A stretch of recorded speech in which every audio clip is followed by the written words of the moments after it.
So what the government announced as far as electricity goes was a target for 1,000 megawatts of new capacity to partially offset the closure of AGL's 2,000 megawatt Liddell plant in FY23.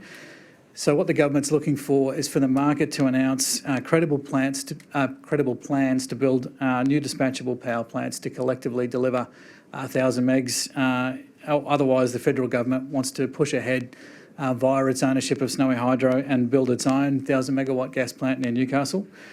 And what makes this a little bit contentious is that currently the price signals in the market don't suggest a need for a plan of that size.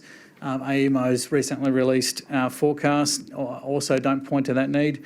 And this may just be an attempt to rattle the cage of the market, and some generators do have plans for some of their own gas plants.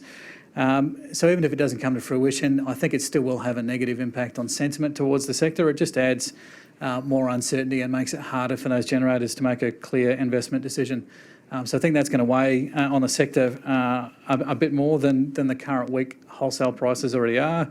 So given this, I'm maintaining my hold recommendation on AGL despite the very generous 7% yield at the current prices.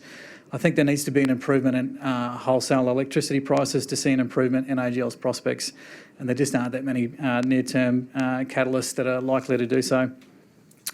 And as far as Origin goes, well, I don't think their electricity business is going to fare much better. Exposure to oil prices via AGL Energy, I think, gives the share price some upside potential if and when we see some improvement in commodity prices. I don't want to steal too much of Adrian's thunder on the oil and gas sector, but just to mention that of the proposals that the government touched on that will impact APL Energy, one is obviously the extension of the heads of agreement with the LNG industry. I don't see this being a massive downside risk for Origin, given that the APL Energy, I think, is potentially the largest of the three players to supply the domestic market.